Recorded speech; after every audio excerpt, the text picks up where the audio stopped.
AC on so you won't hear an annoying buzz in the background, or it won't have to have a fan so you won't hear any whirring or anything like that. Now the issue is I have my windows open and you might be able to hear the crickets outside, but I figure that in and of itself might be ASMR, a trigger for ASMR, so. But hopefully it's nice and quiet. You can hear nothing but my voice and maybe the ruffling of the cards, or rustling of the cards, I don't know, whatever you'd call it, but. So I thought I'd catch you guys up.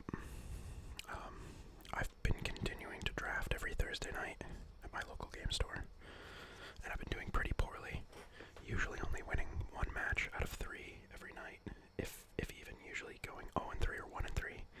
And then finally this week I finally went 2-1, so I got a positive record. I won 2 matches and lost 1.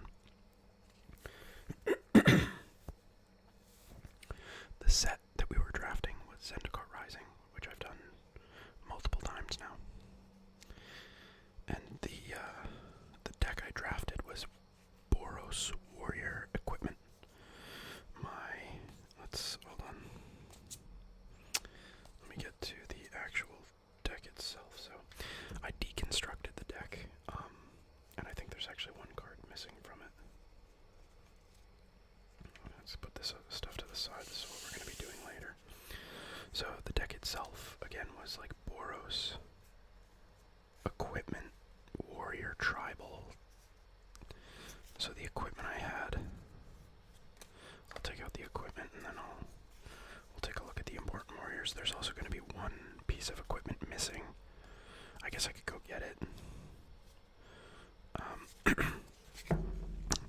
It was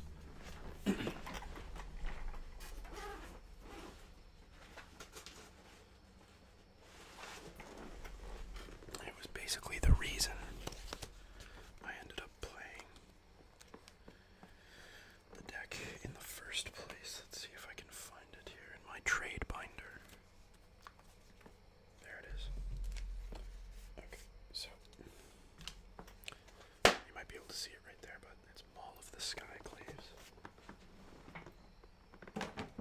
So my pack 1 pick 1 was Maul of the Skyclaves, which is an incredibly powerful limited card.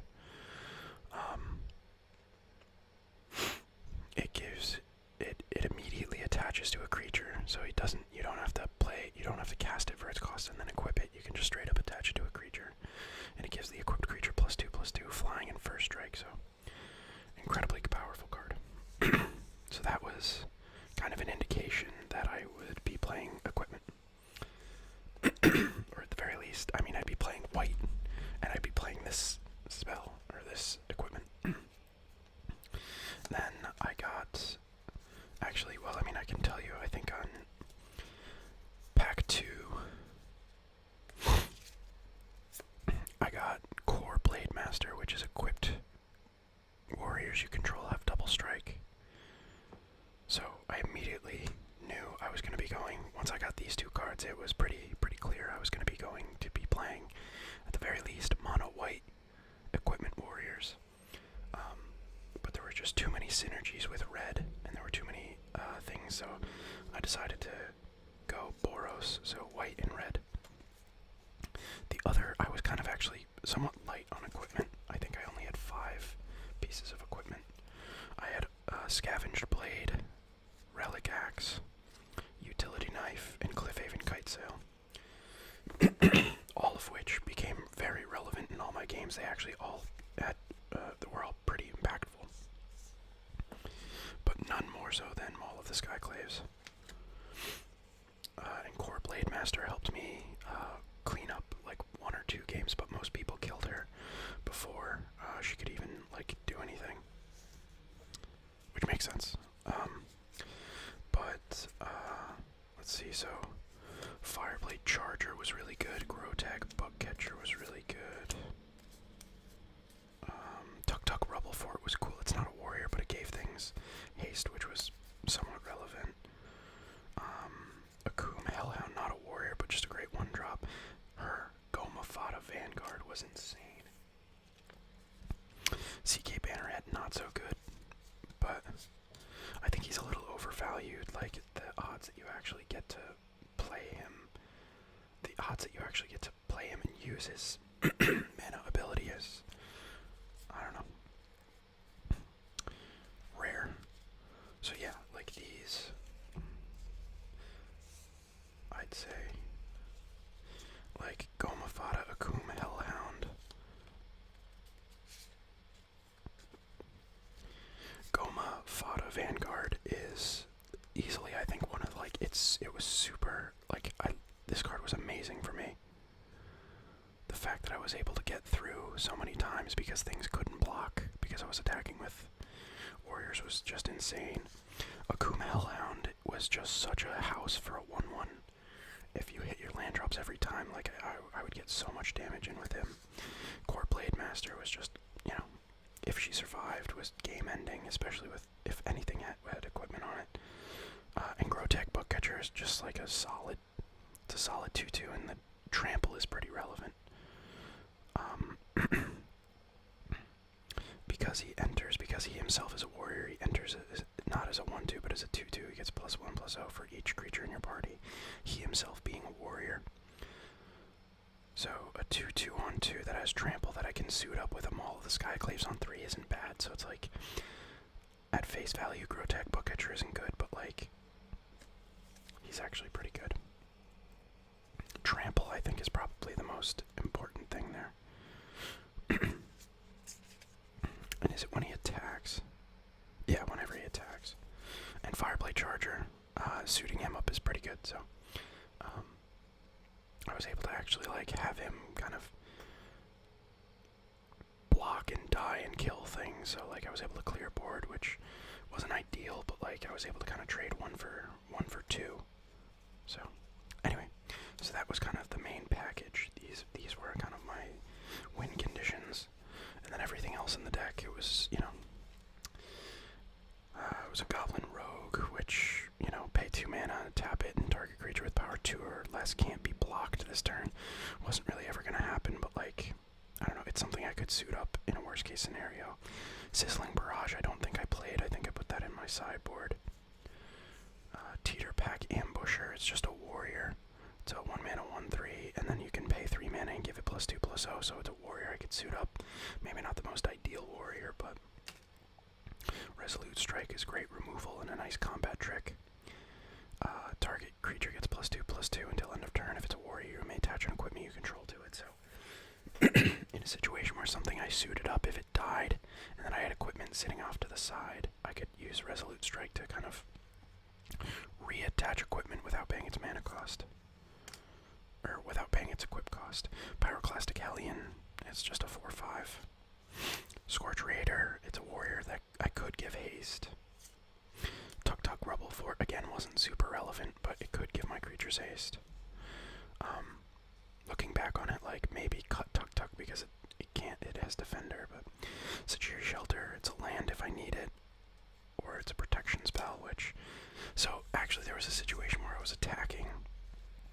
I was basically like, I attacked with a flying creature, and I forgot that he had flying, and then, like, he declared blockers before I could, like, play a spell, so I was kind of, like, a little peeved about that. Like, I was like, okay, go to attack, so I'm going to attack with this guy, and he's like, okay, I block, and I was like, well, and he was like, and I was like, well, I play Security Shelter and gain protection from blue, and he was like, oh, well, like, it's gonna die anyway, and I was like, well, yeah, but, like, the point is I'm casting it, and he's like, well, you let me go to blockers, and I was like, I didn't, you just said you were gonna block really quickly and didn't give me a chance to say anything, so, it was a little annoying, but I still won the game, so it doesn't matter.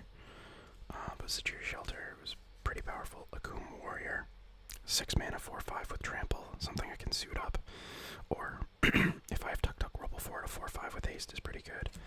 Pressure Point actually ended up being kind of a house for me. 1 and a white, instant tap target creature, draw a card. Was actually pretty good because, you know, in situations where you just need to get through some damage or something, and also just get a card or 2 deeper in your deck. Another Resolute Strike.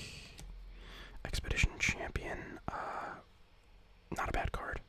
+2/+0 as long as you control another warrior, which was probably going to happen. And it's a 3-drop, and then Inordinate Rage. Target creature gets +3/+2 until end of turn, and scry 1. So that was the deck. I'm going to put Maul of the Skyclaves back in my trade binder.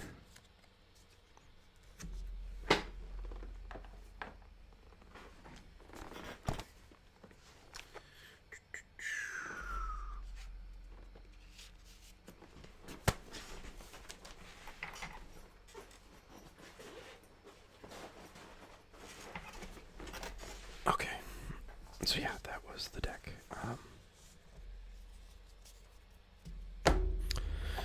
So that was that.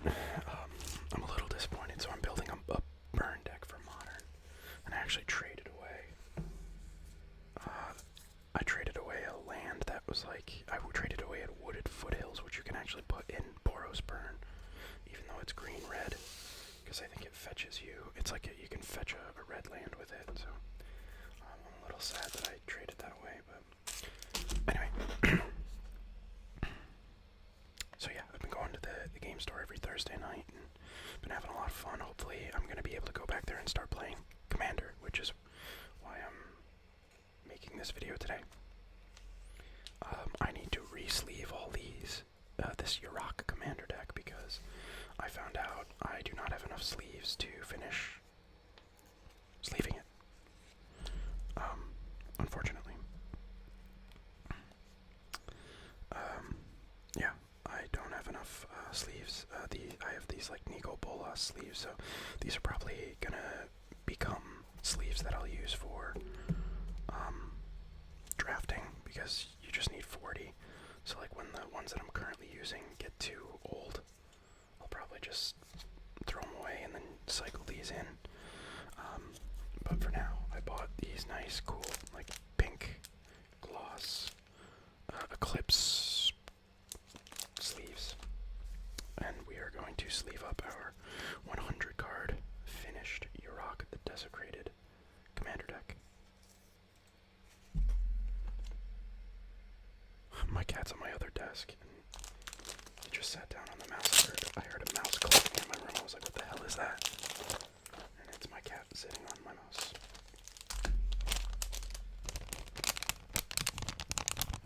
I don't know if you guys are into like the sounds of plastic wrappers being rustled. If you like it, here you go.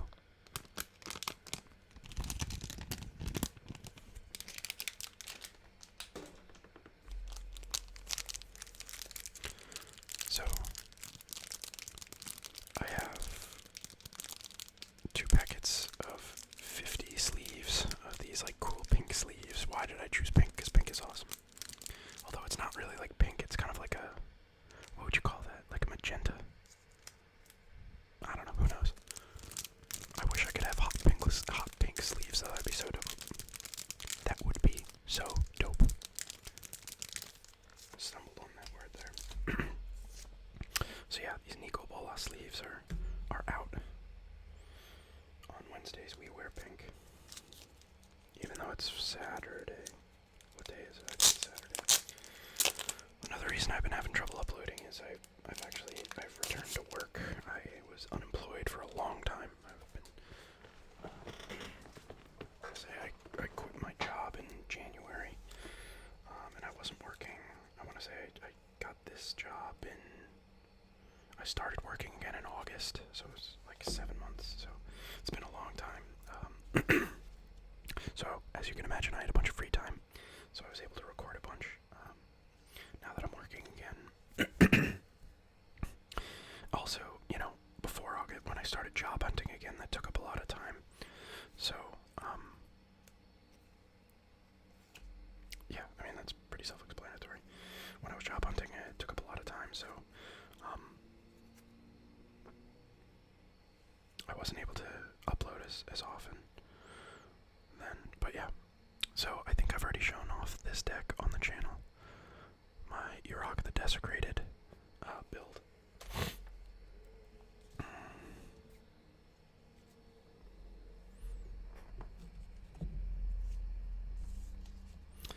So, obviously,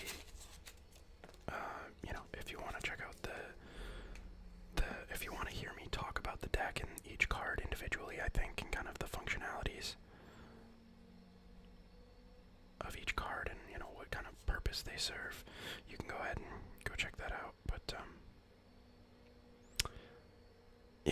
it's a commander deck that focuses on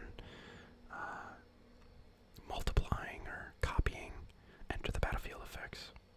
I love this card. I love Yarok. I think it's like it's a very interactable. You can disrupt a Yarok deck super easily, which is kind of disappointing. But like, I don't know. I just like it because it's basically just cast your cards and watch a bunch of triggers go off and do some pretty cool stuff. Volo is like another copy of Harmonicon, because like most of our stuff is creatures that cause enter the battlefield effects. So like Volo, every time you can just copy those creatures that have the enter the battlefield effects and copy them. So he's like he's like a creature Harmonicon. Here we have Spark Double.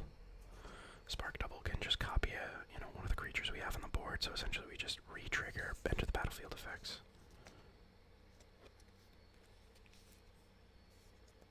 Who doesn't love Spark Double? Double Major copies a target creature spell you control, except it isn't legendary. And so it's just 2 mana. Make a copy of a creature. You could even and if it's legendary, that spell isn't legendary, so it's like you could copy a Yarok and just like go for like multiple triggers, or you could copy something that's powerful on the board. Neoform I like Neoform. It's an interesting card because it can allow you to like, if you know your deck well enough, you could sacrifice a creature that is no longer relevant for like, that is like 1 mana less than a creature that would be relevant.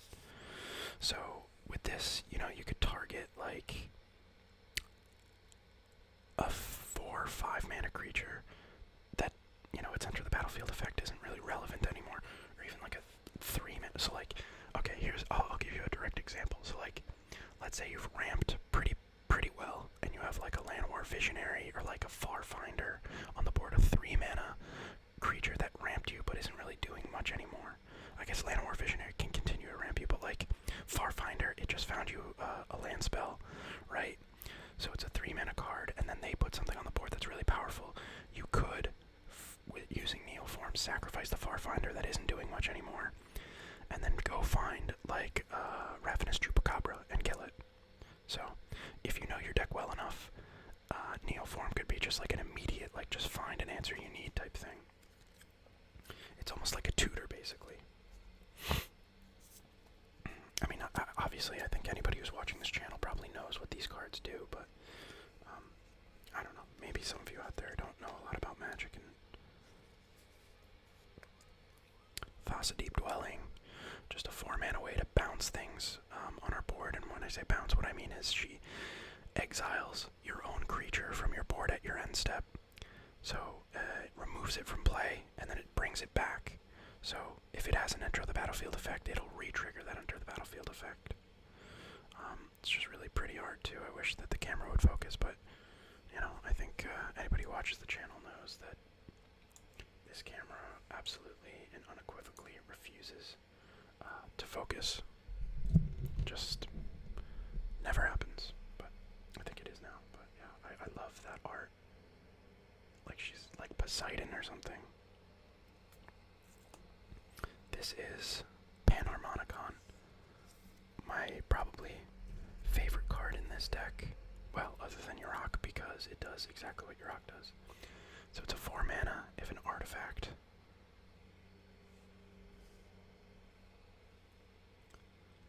If an artifact, oh man, it always chooses to focus on anything but like what I'm trying to get it to focus on. So if an artifact or creature entering the battlefield causes a triggered ability of a permanent you control to trigger, it triggers an additional time. So just gives you additional triggers.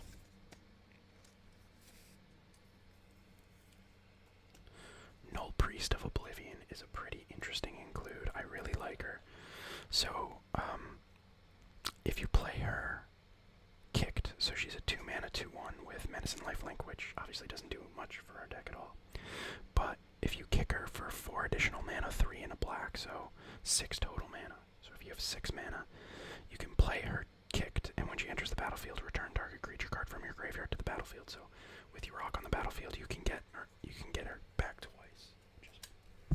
Ow! Sorry, my big fat nose just bumped into the microphone. I was turning around because I thought I heard a kitten meowing. I don't know if I told you guys, but my roommate got two kittens. So my cat Krieger has been, I thought one of them might be harassing him, but anyway, yeah, so Null, Priest of Oblivion. It's a pretty interesting include. I like it a lot. We have Regrowth, which returns target card from your graveyard to your hand. I could probably cut this for a creature that has an enter the battlefield effect. Maybe like a Ruin. Ooh, actually, I should go get a Ruin Crab. Ruin Crab would be great in this deck. Regrowth is like good though. I don't know. Or maybe actually Regrowth. I could probably replace Regrowth with Bolliged Recovery. So that's a consideration. Because Bolliged Recovery can be a land. So Sire of Stagnation. Sire of Stagnation is 6 mana. Well, again, guys, if you go watch the other video, I think I explain each one of these cards, but I really like Sire of Stagnation because he's a really powerful effect. And basically, with Yarok on the battlefield, his ability triggers twice, and it, I don't know, can be very, very powerful with Yarok on the battlefield. Everybody hates Hostage Taker. Essentially just remove something from the battlefield and then you can cast it as if it was yours. So if there's something big on the battlefield that's a problem, you can not only remove it, but you can cast it. I think for as long as as long as it remains exiled, you can cast it. So and we have Avenger of Zendikar.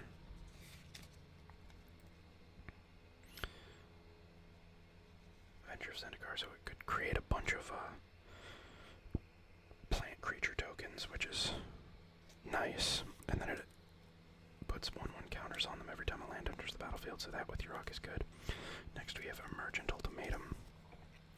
Emergent Ultimatum is basically just a gateway for us to cast big spells that don't really benefit Yarok, but will give us the opportunity to abuse and basically abuse Yarok. So with Emergent Ultimatum, there's a lot of cards in our deck that we want. This will let us cast 2 spells basically for free. So the spells that we would want to cast are the following 4 in some combination. Or, I mean, it really could be anything I want, but really I would pick Alrund's Epiphany, Time Warp, and then like Ingaruk's Wake, Rise of the Dark Realms, or any specific creature that might have an immediate impact on the board, with your rock triggers or something. But Rise of the Dark Realms, who doesn't love Rise of the Dark Realms? Return or put all creature cards from all graveyards onto the battlefield under your control. That's just insane. And if they all have enter the battlefield, if they're my creatures, they're probably all going to have enter the battlefield effects. And they could have enter the battlefield effects if they're my opponent's creatures. Ingaruk's Wake, it's just a one-sided board wipe. Gotta have some in the deck, and if things are getting out of control on my opponent's side of the board, it could be pretty valuable. Next we have Time Warp. Who doesn't love Time Warp? Most people actually hate Time Warp, so I'm sorry I said anything. Next is Alrund's Epiphany, and I actually pulled this from my Call Time booster box. I just love that art. The full art is, I think, just beautiful. So we'll just slip Alrund's Epiphany in there. Next we have Ghostly Flicker. It's a 3-mana instant. You can exile basically 2 creatures that you own and bring them back to the battlefield. It's a one-time Thassa trigger, basically. It's another card that maybe, just isn't good enough. Re-triggering enter the battlefield effects is great, but, the more I play Commander, the more I realize, you really only have one chance to resolve creatures before things get kind of fucky. Runescarred Demon. When it enters the battlefield, search your library for a card and put it into your hand, and then shuffle your library. So, that could be pretty freaking powerful with Yarok. Gonti, Lord of Luxury. It's just another, like, I play your deck card, which people hate. But to a degree, you have to have it. At least in this deck. I think on its own, this deck isn't, like, super powerful and doesn't have a lot of particularly powerful win conditions, per se. Massacre Worm. I love this art, too. Oh my god. I'm so glad I got a copy of this. And, like, Massacre Worm is not that expensive either. And with Yarok on the battlefield, that -2/-2 can be, you know, -4/-4. And then if we have other effects to copy it, like, Hoot Doggy, we can wipe boards. I love that art. Isn't that just so beautiful? It's such a fucking cool worm, too. It looks like the worm out of Dune. Like, when I think of the worms in Dune, I think of that kind of, like, that's kind of what I thought about. I felt like their mouth was a little bit more circular in my mind in Dune. I don't know. I can't wait for that movie, too. I don't know if anybody here is a sci-fi fan, but Torrential Gearhulk can be pretty powerful, but actually, now that I think about it, like, Torrential Gearhulk would be good with, like, Time Warp, I guess, and maybe, like, removal. And I guess we do have instants and sorceries that are worth getting with him. Cavalier of Thorns. This is another card where it's like, I don't know. I think there are better creatures that I could be putting in this deck other than Cavalier. Next we have one of my favorite cards. Gairuda, Doom of Depths. Getting him on the battlefield with multiple triggers is insane. And I think a lot of our deck has even converted mana cost creatures, so. Of course, as I say that, we see Agent of Treachery, which has an odd converted mana cost, but is a very powerful card in its effects. Basically, it just takes a permanent from your opponent. Next we have Atrice, Oracle of Half-Truths. I love Atrice. He's like, this is one of my favorite cards in Magic, period. Just because it's fun. Like, what it does is just fun. It, like, by definition, gives your opponent some agency in the game, and they get to try to play a game with you where they get to, like, try to, like, fake you out and make you think, like, you know, oh, like, I'll show him this card that's really good, and, like, like, you know, the games that you can play with this card. I love this card if it's played against me or if I play it, so. Next we're getting into the kind of our card advantage cards. Coiling Oracle, Sultai Charm. I guess I could cut Sultai Charm.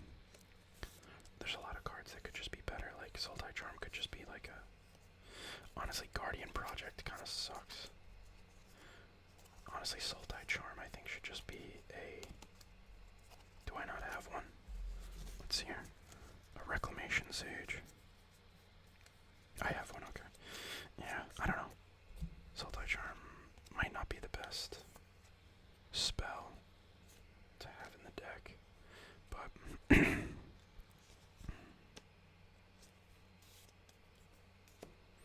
I really actually don't like Guardian Project. Every time I cast it, I feel like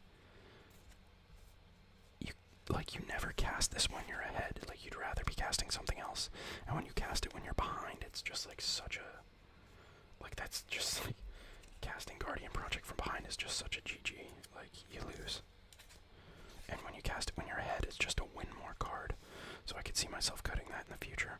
Muldrifter is... Who doesn't love Muldrifter? Muldrifter's such a cool card. Baleful Strix. More card advantage. Well, maybe not card advantage, but card draw.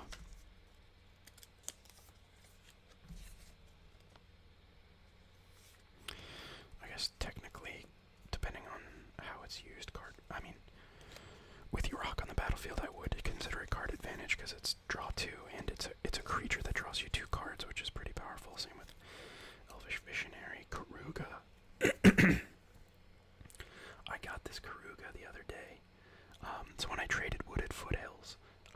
mean, obviously I didn't just get a foil Gairuda, I got a shit ton of stuff. He gave me like $60 worth of cards, it was insane. I got stuff for like my Yuriko deck. Yukiro. Hold on.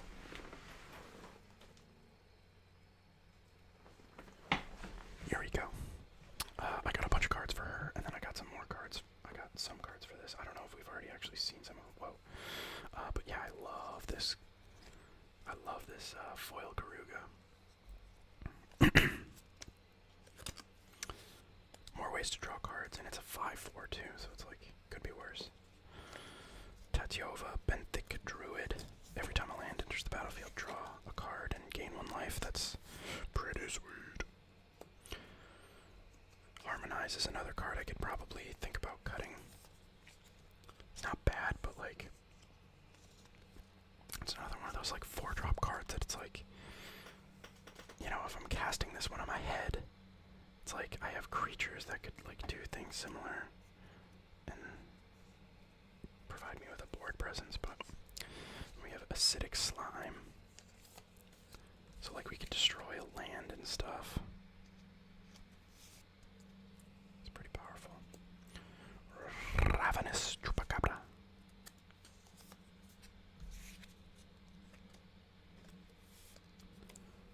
Destroys things.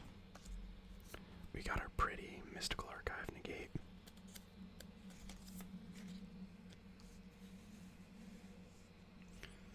And then as you can see, we got Counterspell down there.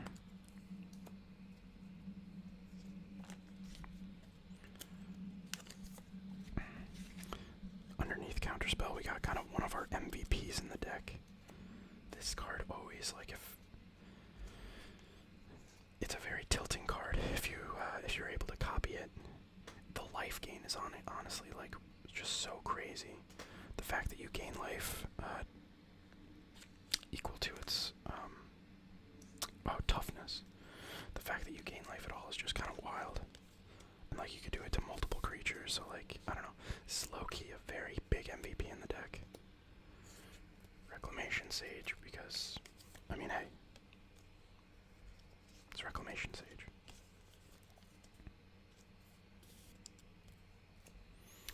Death Sprout, kind of in lieu of having an Assassin's Trophy.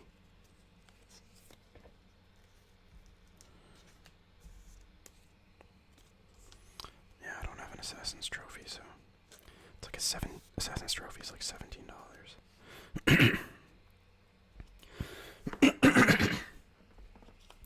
Sorry about that. Putrefy, we're going through all the removal right now. I don't know. I think I need more enchantment removal. I've been playing against a lot of people that have enchantments on Arena. I'm worried that I'll see a lot of that on whatchamacallit.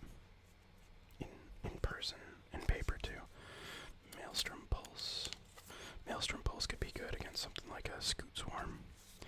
Yeah, you might be wondering why I include a card that removes things with, you know, multiple things of the same name, but you never know. Like, this deck copies stuff, so it could kill, you know, 2 things. It could kill something and its copy. Risen Reef just has some, like, decent synergy with Yarok, and it helps us to ramp. Farfinder is probably our weakest. Like, I think Elvish Rejuvenator would be better. Oh, I have an Elvish Rejuvenator. Well, it helps us find a land, but it doesn't really ramp us. Do I have Solemn Simulacrum in this deck? Yeah, I do. So, like, I don't know. It's like the weakest ramp that we have. I don't know, I think this could be a better card. Then we got Arcane Signet.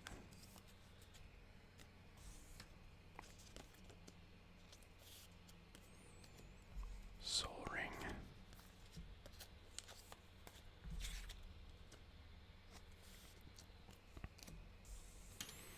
And Explore.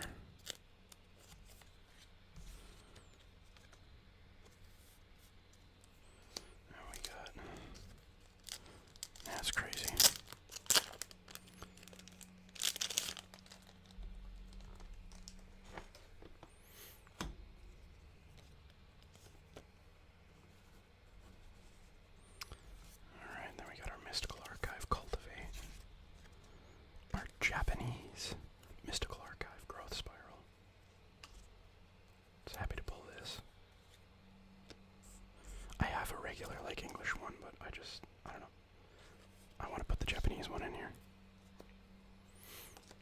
Next we have Elvish Rejuvenator.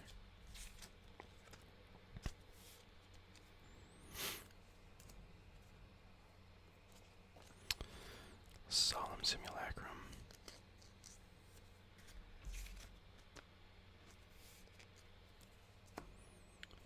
Uro, Titan of Nature's Wrath.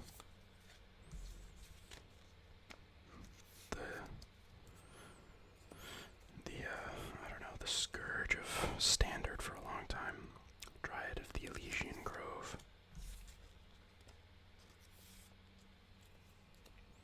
Lotus Cobra.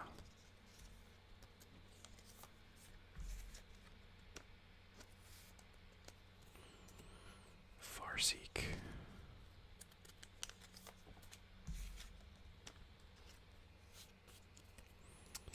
Azusa, Lost But Seeking. It's a promo too.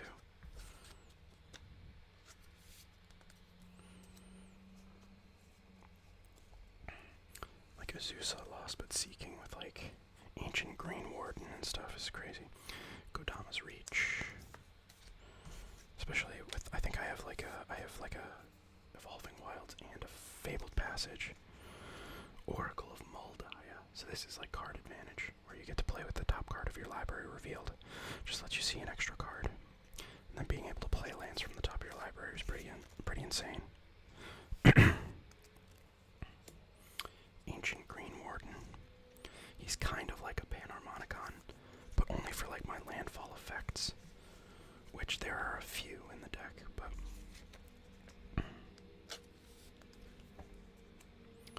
Tireless Provisioner. It's pretty cool. It's one of my landfall effects. I guess the other landfall effects would be like Sire of Stagnation. I thought I had some more. Casualties of War, Powerful Removal.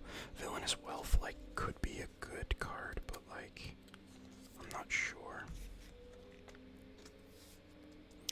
Could be a better card, I guess. Rampaging Baloths, it's another landfall payoff.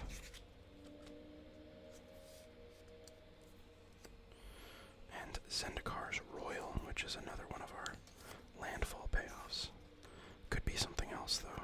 I don't know.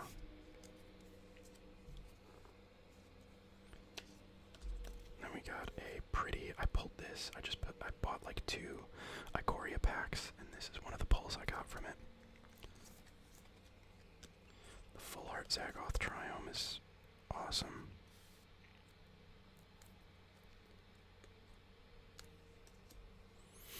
Next we got Field of the Dead, which I actually had a copy of Field of the Dead a long time ago, and I traded it in, and I never should have done that. So now, yeah, we're just going through our lands. Field of Ruin. Got our promo Fabled Passage.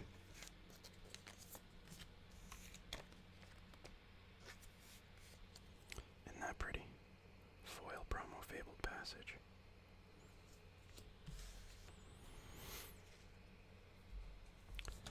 Reliquary Tower.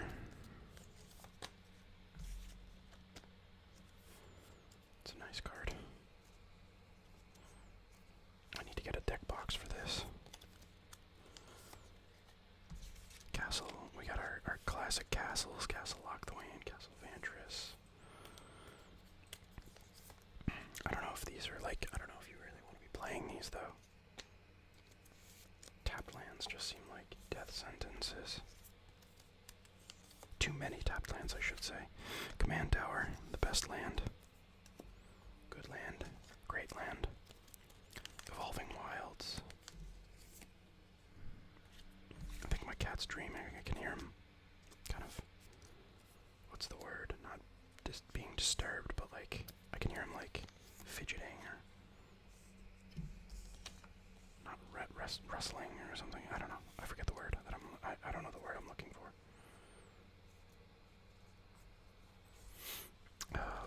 A promo Vine Glimmer Snarl.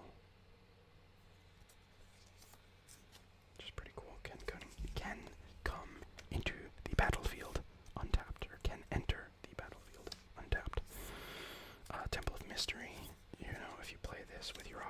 battlefield or something. Yeah, with Yarok on the battlefield, you can technically scry too, which is pretty cool. Play a land scry too. Hinterland Harbor. I have basically a bunch of tapped lands and tapped, like, dual lands in this deck because I don't have the money for untapped lands. So, Opulent Palace. Bajuka Bog. There's one thing I've learned about Commander, it's that you have to make your lands work for you. So if you can play a land and have it do something for you, that's pretty incredible. So like, Bajuka Bog exiles your opponent's graveyard. Then we got our cycle of the, I don't know what you would call these, but like the thriving lands where when you play them they enter tapped, and they can be tapped for a specific color, and then you can choose another color for them to tap for. So just more kind of dual lands and mana fixing, but they do enter tapped, so that's kind of rough, and they're not multiple types, they're just lands. I don't think I have any real lands that have the multiple types, like the, you know,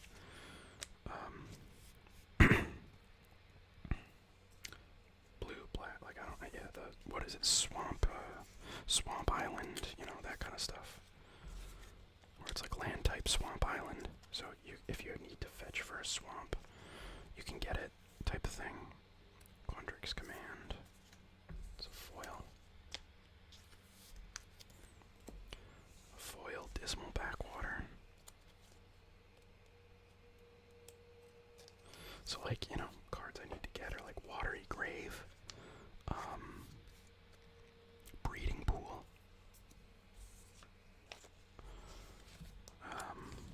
Woodland Cemetery, you know, the shock lands, and then I don't know what else. Thornwood Falls. We got a Temple of Deceit. Who doesn't love a Temple of Deceit? This is an old one though. It's not one of the new ones. Also, doesn't this one look like it's kind of like misprinted a little bit? It's like printed a little high on the card, right? Like the top is very thin black and the bottom is very thick. Like a thick black border. Looks kind of like a slight misprint. And then one of my other favorite cards in this deck, or probably my second favorite land to that Zagoth Triome, is the Clearwater Pathway, full art. No,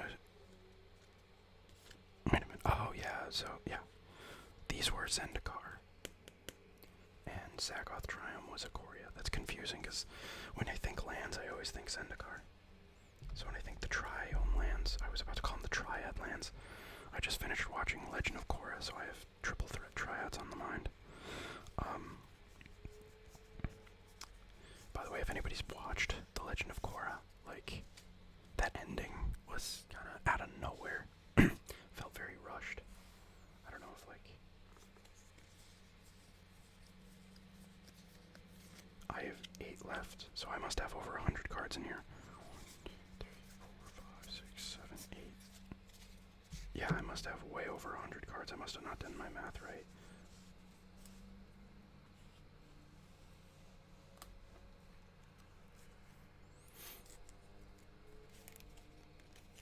So we gotta do some counting. 1, 2, 3, 4, 5, 6, 7, 8, 9, 10, 11, 12, 13, 14, 15, 16, 17, 18, 19, 20, 21, 22, 23, 24, 25, 26, 27, 28, 29, 30, 31, 32, 33, 34, 35, 36, 37, 38, 39, 40, 41. Okay, 40, 41.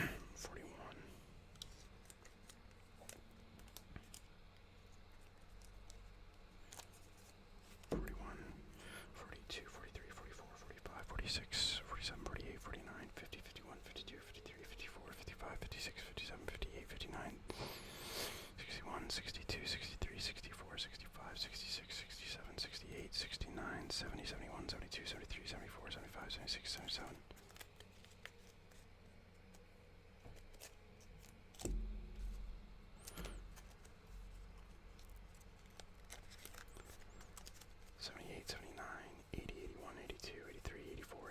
86, 87, 88, 89, 90, 91, 92, 93, 94, 95, 96, 97, 98, 99, 100. Yeah, so I'm over 100, 100, 100, 200, 300, 400, 500, 600, 700, 8.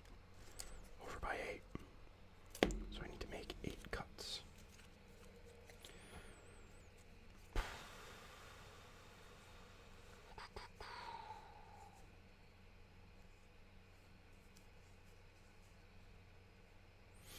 I think Avenger of Zendikar can go. Maybe.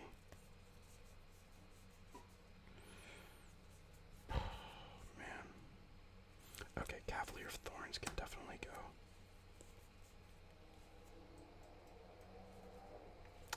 I think Guardian Project can go. I think we have enough card draw.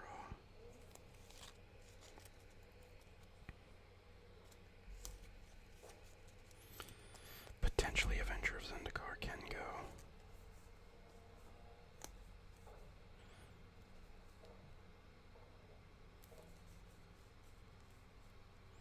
Farfinder probably can go.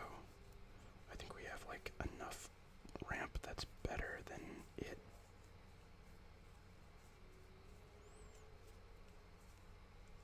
Yeah, Farfinder can go. Where are you, you little shit? Farfinder can go, so that's 3, so we need a whole lot more to be cut. There are other decks that these cards can go into.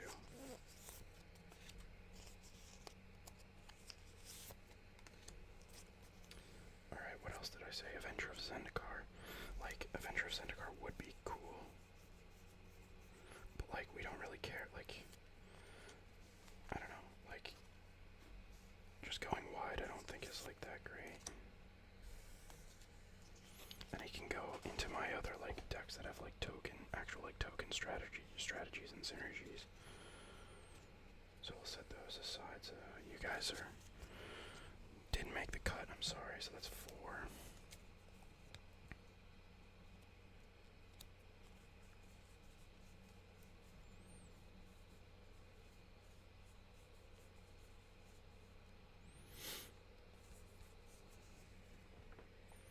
Torrential Gear Hulk. That is kind of, I don't know. Do I care about casting instants or sorceries from my graveyard? Not particularly. I mean, if I do that, it could be something really powerful, but like, and then like, what are the odds that I have 2 things worth casting from my graveyard? And they'd probably just be like ramp spells, unless it's like Time Warp and something else. So like maybe Torrential Gear Hulk can get cut.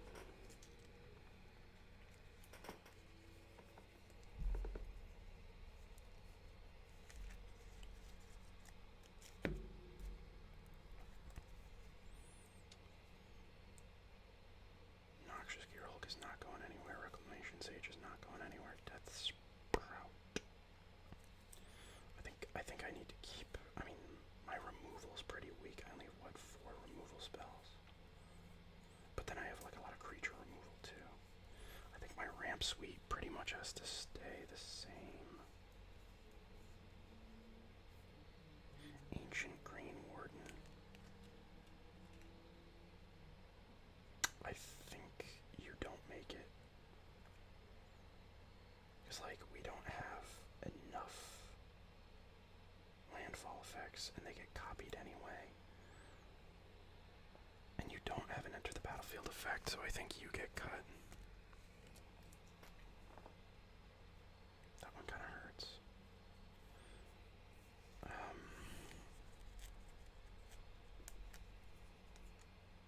Zendikar's Royal, potentially as well. Like an enchantment that doesn't do anything when it enters the battlefield is maybe not potentially that great.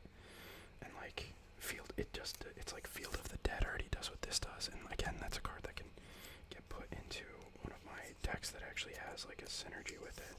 Ancient Green Warden can actually go in a deck that has synergy Hulk.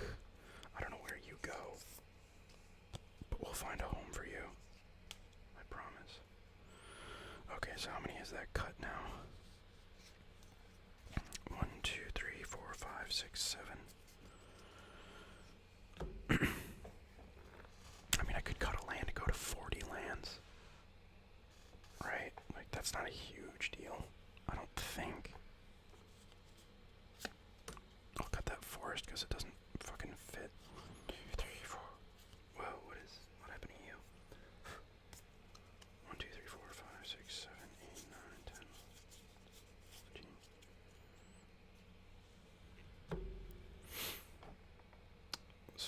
Okay. I think that'll do it, so. And when I say it doesn't fit, it's the only old one that I had. It's the only old forest that I had in the deck. Although I think I want more forests. Not really. I don't have that many double forest cards. I don't have, like, double forest mana cards. I need green, but, like, I think I have enough to have it when I need it.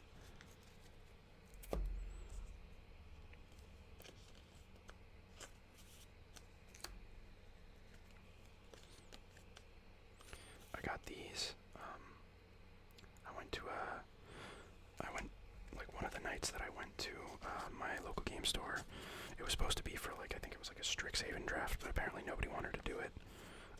So they were just like, yeah, we have some pre-release kits left over. Do you want to just do a pre-release instead? That's what everybody's suggesting, and I was like, yeah, sure, I'll do it. So we did like a pre-release for Midnight Hunt. Sorry about that. Yeah, I got, actually, I mean, I guess I could, I got a foil copy of Sereth, the Viper's Fang, I think is her name. And I got, like, a bunch of really cool Gruul stuff. I think I actually did pretty well in that draft, too, but I think I only got one win. But, like, it was, like, one of the 2 games that I lost was, like, super close.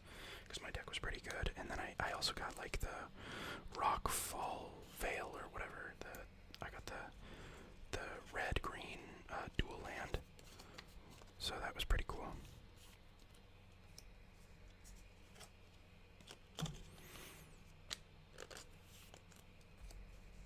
And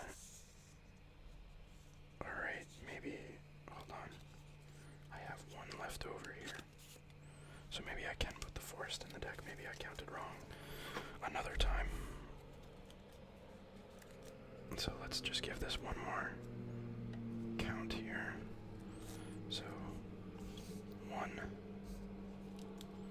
We gotta separate this in half. I can't do this. 1. Actually, we're gonna do this in much smaller portions. 1, 2, 3, 4, 5, 6, 7, 8, 9, 10, 11, 12, 13, 14, 15, 16, 17, 18, 19, 20, 21, 23, 24, 25, 26, 27, 28, 29.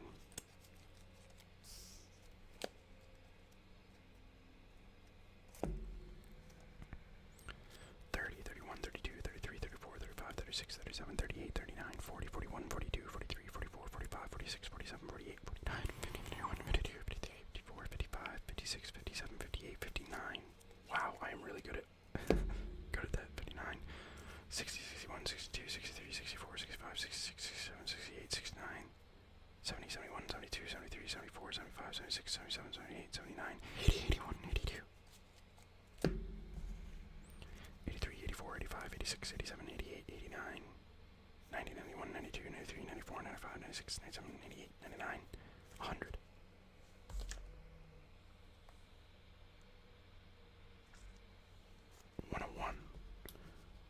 What the fuck? Wait, what? What?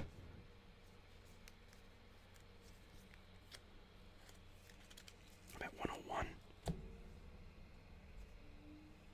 1, 2, 3, 4, 5, 6, 7, 8, 9, 10, 13, 14, 15, 16, 17, 18, 19, 20, 21, 22, 23, 24, 25, 26, 27, 28, 29, 30.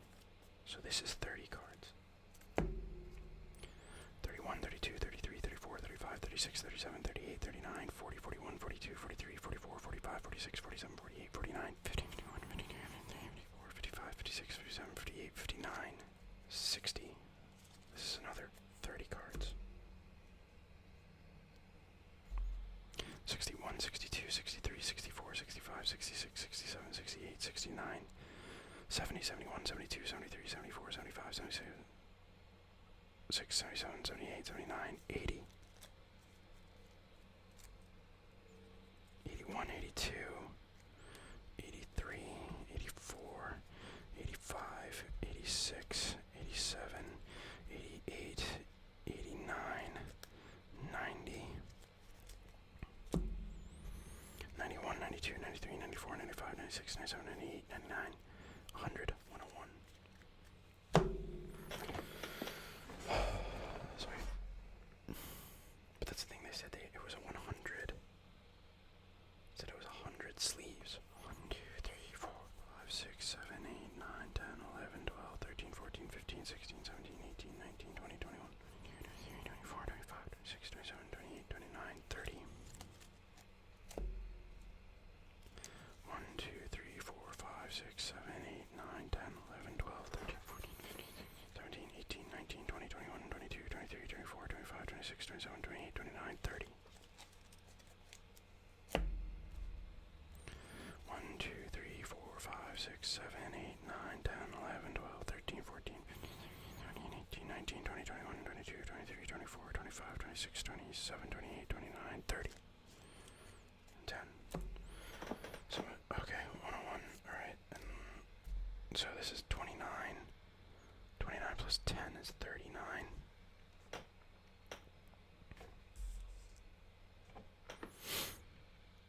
39. I want 40 lands. So I'm gonna put the forest back and I need to make one more cut. No. Now I'm at 101. So I need to make 2 more cuts from this deck. Right, because I had 2 extra. Unless like a couple of these are still in the old. Did I like forget a couple of these?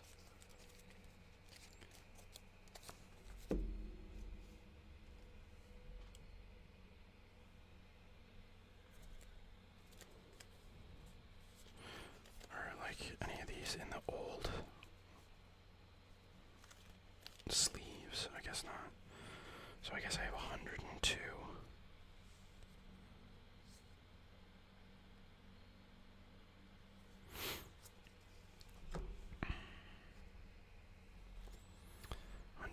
Sleeves. I need to make 2 more cuts.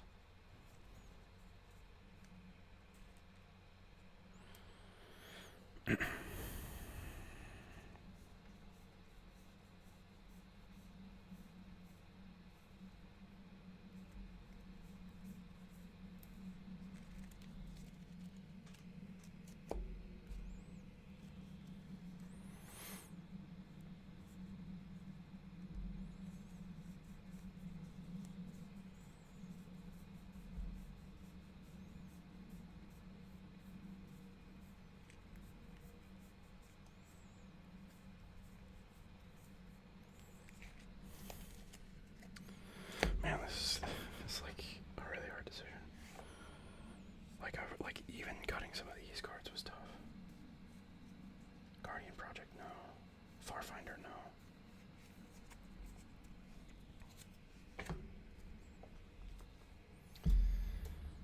When I meant no, I meant they weren't hard to cut.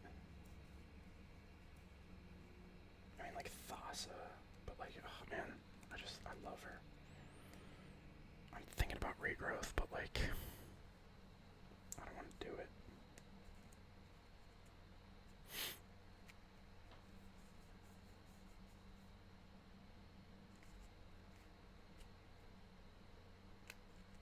Ghostly Flicker.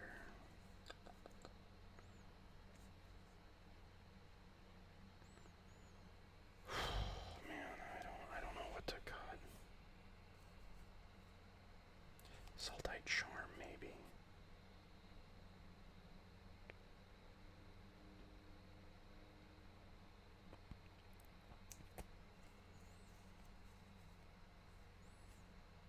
Sultai Charm, because, like, Reclamation Sage already does it. And we have, like, removal for, you know, we have Putrefy, Binding of the Old Gods, Maelstrom Pulse, and Reclamation Sage. So maybe, like, Sultai Charm. Oh, God.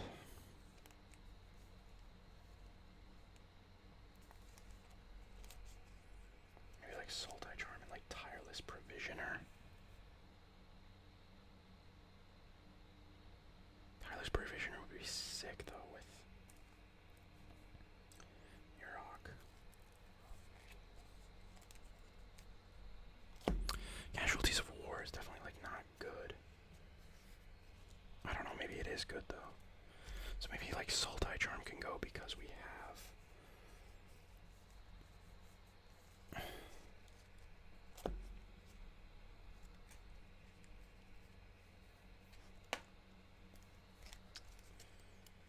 Sultai Charm.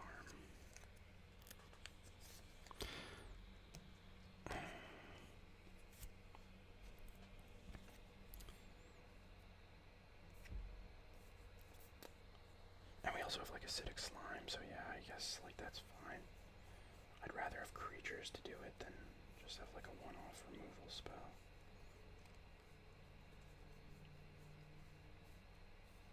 Lotus Cobra's too dope. Alright, one more cut. Oh man. 1, 2, 3, 4, 5, 6, 7, 8, 9, 10, 11, 12, 13, 14, 15, 16, 17, 18, 19, 20, 21, 22, 23, 24, 25, 26, 27, 28, 29, 30, 31, 32, 33, 34, 35, 36, 37, 38, 39, 40, 41. Yeah, no, we can, okay, yeah, no, we can cut a land. We'll cut a forest. I think 40 lands is fine. I don't think, alright, so let's do a final count.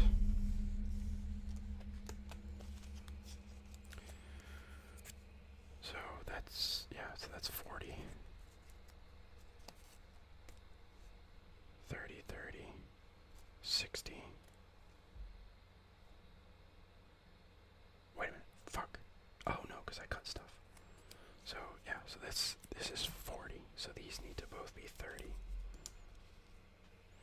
1, 2, 3, 4, 5, 6, 7, 8, 9, 10, 11, 12, 13, 14, 15, 16, 17, 18, 19, 20, 21, 22, 23, 24, 25, 26, 28, 29, 30. 1, 2, 3, 4, 5, 6, 7, 8, 9, 10, 11, 12, 13, 14, 15, 16, 17, 18, 19, 20, 21, 22, 23, 24, 25, 26, 27, 28, 29, 30. 60, 30, 30. Wait a minute. 40, 30, 30, 100. Okay, there we go. And that, ladies and gentlemen, is a completed commander deck. And apparently I have 2 extra sleeves, so that's kind of nice. That is kind of nice because, like, Sultai Charm is definitely a card that I could potentially keep in the deck. And then all these guys are going to find a home in other places, so wish them luck. But yeah, alright, so that is my Yarok the Desecrated deck. The only things I really want to tweak are the lands, really. Everything else I think can pretty much stay the same. There might be some better creatures out there, but like, I don't know. I love it. I love this deck. So yeah, thanks everybody for watching. I've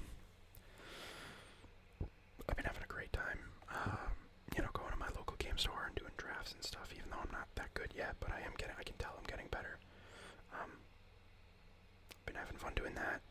Been busy with work and stuff, but I should be able to, you know, get some more videos out. Now that it's cold, you won't have to hear the AC. I always kind of felt bad. I would like record and you ASMR inducing, so hopefully this video is kind of a return to form.